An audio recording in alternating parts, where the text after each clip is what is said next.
Thank you very much, and I want to thank the gentleman from Pennsylvania for yielding the time to me. And the gentleman just brought up an interesting point, and it's true that in the Netherlands, when they reviewed their experience, they found that just legalizing physician-assisted suicide actually increases the amount of non-physician-assisted suicide. Sends the wrong message, absolutely sends the wrong message. I want to thank the good doctor from Ohio for introducing this bill, because certainly the nation's capital is one where we should be very careful, since the Constitution has entrusted us with approving or disapproving the laws in the nation's capital. It behooves Congress to take a good look at a law like this, the so-called Death with Dignity Act. Now, that's striking because most people don't associate suicide with dignity in any way, shape, or form for good reason, but I'll get to that. There are a lot of myths associated with the bill. First of all, that assisted suicide somehow offers patients more choices. It actually doesn't.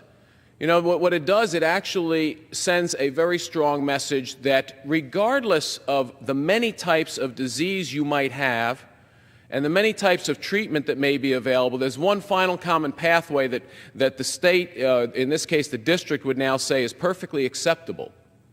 In fact, it's not only perfectly acceptable, it's legal, is to actually go to a physician and ask them to participate in your suicide. That doesn't lead to more choice. That ultimately leads to less choice.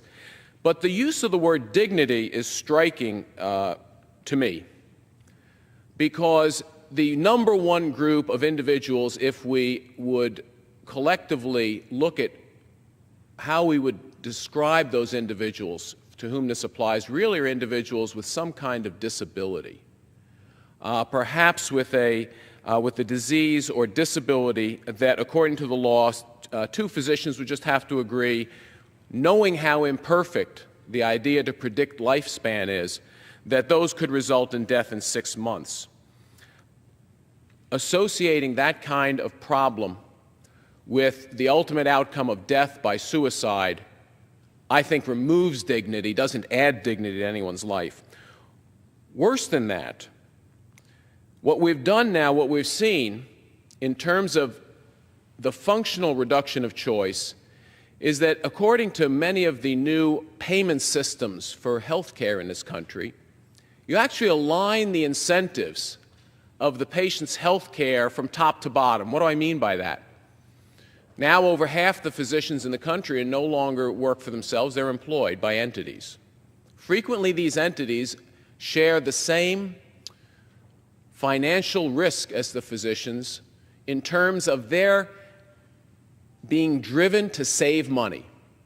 That's it. I mean, there are numerous incentives to save money within the law, and if you don't believe me, go back and read the Medicare rules and regulations. In fact, it should be noted that in the Netherlands, where assisted suicide has been legal for years, the average age for women is 65 who participate. For men, it's 62. That means, Mr. Speaker, almost half the individuals are Medicare patients. There are powerful incentives built into Medicare to save money. Powerful incentives. Accountable care organizations, for instance, where the physician who is the patient's attending physician happens to work for the same healthcare system that shares in financial incentives if money is saved. And Mr. Speaker, I would proffer, and I think we should, any proponent of this against this legislation and for the Death of Dignity Act should stipulate that clearly it saves money to give someone a $300 prescription for secobarbital rather than pay for expensive cancer therapy or expensive therapy that might cure a patient. That doesn't give a patient dignity. That doesn't add to their dignity. What that does is it now places the patient in the situation, if they truly understand the financial incentives in the system, to actually question whether their physician is doing the right thing for them. In fact, the consulting physician under the Death with Dignity Act doesn't have to belong to a different financial entity. A physician working for this healthcare entity that actually saves money through this act of suicide can send the patient right across the hall to a consulting physician to agree, that consulting physician being the part of the same accountable care organization. That's wrong. But that's the situation patients will find themselves in, questioning whether their physician has a financial incentive to write that lethal prescription. Now, the other straw man that's set up very frequently, and if you look at the Pew Research study that asks people their opinion, well, do you think we should allow death with dignity? They frequently mention only one situation, a patient with terminal disease in extreme pain. But, Mr. Speaker, the data is that only 20% of patients who seek physician-assisted suicide have pain as their primary reason. Now, we're all compassionate people. Every human being has suffered pain, some human beings more than others. And it's not it's not hard to understand how someone answering that poll question, thinking of a patient with terminal illness and severe pain, knowing what pain is about, how difficult it is to treat pain unless it's done with the most modern methods, might say, yeah, maybe dying is better. But, Mr. Speaker, that's a straw man.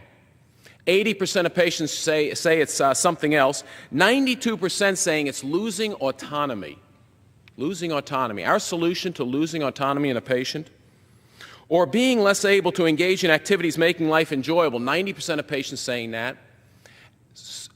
Society's solution is to write a lethal prescription. I will tell you, I'm most troubled, and I'll close with this, as a physician. I went into medicine to actually help people get better. That's why people go into health care. That's why my daughters became nurses. They became nurses to help people get better. God knows that's what we want to do. That's true compassion. But now to say that a physician, against their Hippocratic oath, shall prescribe a medication that knowingly kills a patient, and let's not mince words. That's what the Death with Dignity Act does. It says a licensed practitioner with a license to heal now has a license to kill.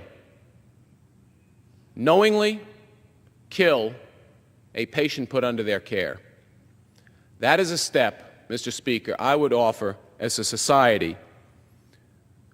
We should take a long and hard look at that before we ask our healers to effectively become killers.